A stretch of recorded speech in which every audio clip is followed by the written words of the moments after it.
नमस्कार, मैं हूं आपके साथ मोहिनी त्यागी और आप देख रहे हैं जागरण बिजनेस। भारत में तेजी से बढ़ रहे स्टार्टअप और एंटरप्रेन्योरशिप कल्चर को बढ़ावा देने के लिए सरकार कई बड़े कदम उठा रही है। कभी स्टार्टअप इंडिया तो कभी डिजिटल इंडिया जैसे प्रोजेक्ट्स को लॉन्च किया जा रहा है। सरकार ने अब एक और बड़ा कदम उठाया है। हाल ही में इंडियन स्टार्टअप्स को सपोर्ट करने के लिए यूएस इंडिया स्टार्टअप सेतु प्रोग्राम को लॉन्च किया गया। सेतु जिसका मतलब है supporting entrepreneurs for transforming and upskilling. दरअसल 7 सितंबर को सैन फ्रांसिस्को में यूनियन मिनिस्टर पीयूष गोयल ने भारत के स्टार्टअप को अमेरिकी निवेशकों से जोड़ने के लिए सेतु प्रोग्राम को लॉन्च किया है, जिसके जरिए अमेरिकन इन्वेस्टर्स और इंडियन स्टार्टअप्स के बीच ज्योग्राफिकल बाउंड्रीज को दूर किया जा सके।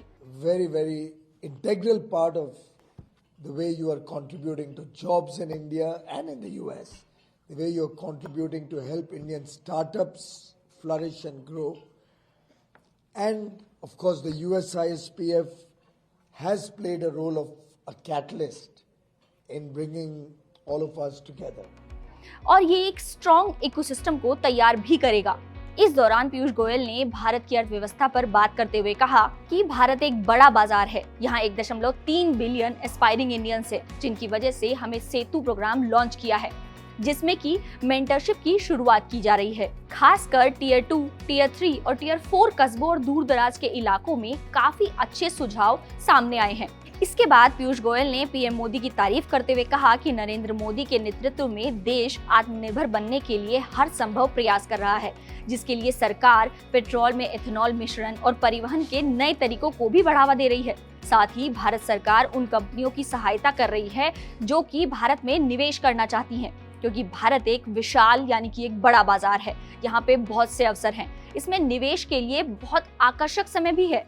Our relationship between the US and India has gone from strength to strength on the back of people-to-people relations. The large Indian diaspora, the increasing business, we are now at about $159 billion of bilateral trade and growing year on year. And this is only in goods. When you bring in services into the picture, the number goes even beyond probably 190 or 200 billion dollars. Bharat और America के रिश्ते जिस तरह से बेहतर होते जा रहे हैं, आगे चलकर देश में बेहतर निवेश आने की संभावनाएं और बढ़ रही हैं। अब देखना ये होगा कि जिस तरह से भारत ने अपने आप को एक इन्वेस्टमेंट मार्केट की तरह दुनिया के सामने रखा है, उसका आने वाला समय देश की अर्थव्यवस्था को कितना फायदा दे पाता है और देश में आगे और कितने यूनिकॉर्न्स जुड़ पाते हैं। तो ऐसे ही कुछ मार्केट बिजनेस जगत से जुड़ी हर खबर के लिए आप देखते रहिए जागरण बिजनेस और हाँ, हमें सब्सक्राइब करना बिल्कुल मत भूलिएगा।